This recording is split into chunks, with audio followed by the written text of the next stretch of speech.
Welcome back to The Explainer. I am absolutely thrilled to have you here today for a brand new daily brief on the financial markets.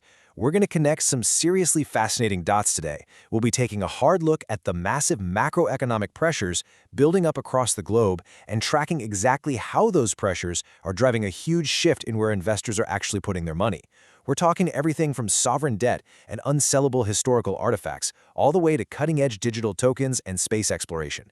It's like a giant puzzle, and today we're going to put the pieces together.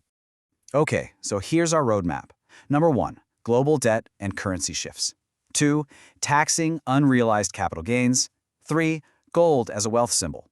4, tokenizing non-monetary assets. And 5, current market movements. Let's just dive right in. Section 1.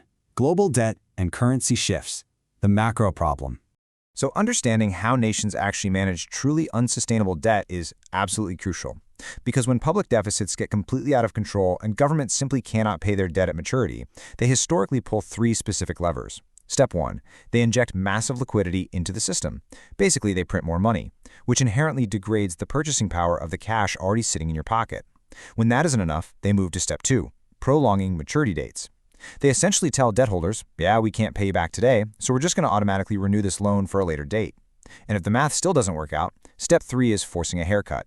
That means they force debt holders to just forgive and eat the loss on a chunk of that debt. It's this mechanical progression that ultimately degrades fiat currency and directly hits the wealth of everyday citizens. Moving right along to Section 2, taxing unrealized capital gains, the global policy response.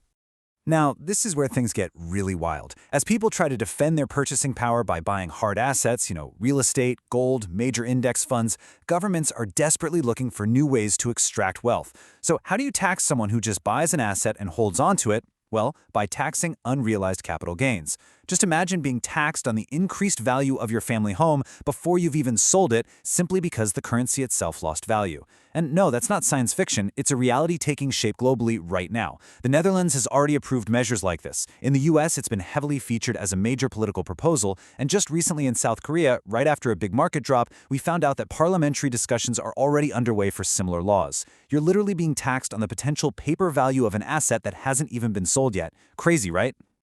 All right, Section 3. Gold as a wealth symbol. The historical anchor. So let's look back at history to see why people flock to hard assets in the first place. And we're going to use a really fascinating case study for this, the Vatican.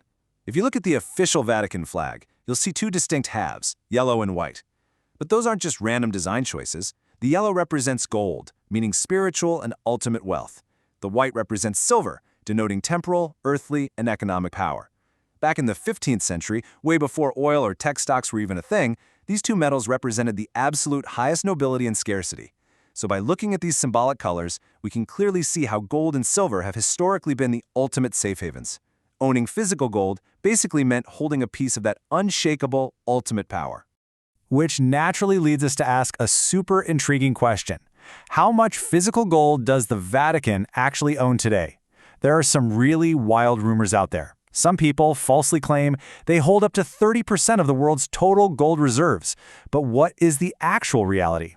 Well, surprisingly, if you look strictly at the financial balance sheets of the Vatican's bank, officially called the Institute for the Works of Religion, they actually hold less than 10 tons of gold.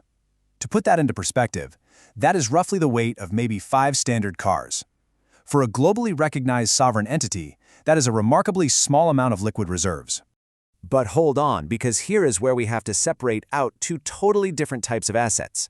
Yes, their monetary gold, the actual bars sitting in a vault backing financial operations, is less than 10 tons. But they possess an estimated 400 to 500 tons of non-monetary gold. We're talking liturgical items, chalices, crosses, absolutely unparalleled artistic heritage. This is literally the wealth of human history. But from a purely economic standpoint, it's totally illiquid.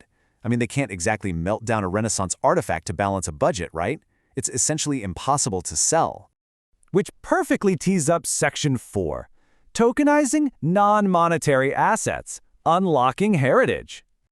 So here's a fascinating thought experiment. How on earth could an institution unlock the financial value of hundreds of tons of non-monetary, unsellable historical wealth without ever actually moving or damaging the physical items? Well, the answer might just lie in tokenization. Imagine if institutions actually used this technology. Tokenization is basically the process of issuing a digital representation, a token, of a real-world asset on a secure blockchain. Theoretically, the Vatican could issue digital shares of their unsellable physical assets. Imagine buying a fractional digital token backed by the value of the Bernini Colonnade in St. Peter's Square. The physical asset never moves an inch, but its immense value is suddenly unlocked and made liquid for global investors who are desperately seeking hard, undeniable assets. And if we fully embrace this whole new digital asset class, our old metaphors for wealth kind of have to evolve. Remember the gold and silver of the Vatican flag representing the two pillars of wealth? Well, if we introduce tokenized architecture and digital scarcity, we'd logically need a third color. In the crypto asset world, this pure, uncorrupted digital wealth is often symbolically represented by the color purple, which is the color of maximum purity in the digital spectrum. We are quite literally watching the definition of a hard asset expand in real time. All right, let's wrap this up with Section 5, Current Market Movements. Where is the money going?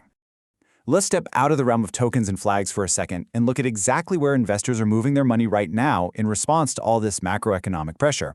Tracing the recent timeline, we're seeing massive, sudden inflows into physical gold ETFs. We're talking about aggressive buying levels that we haven't seen since our last major benchmark back in April. And guys, this is not accidental. When you see major institutional funds moving this aggressively into physical gold, it tells us that the smart money views the gold market as having formed a strategic bottom. They are actively positioning themselves defensively against the exact currency degradation and debt crises we talked about at the very beginning of this brief.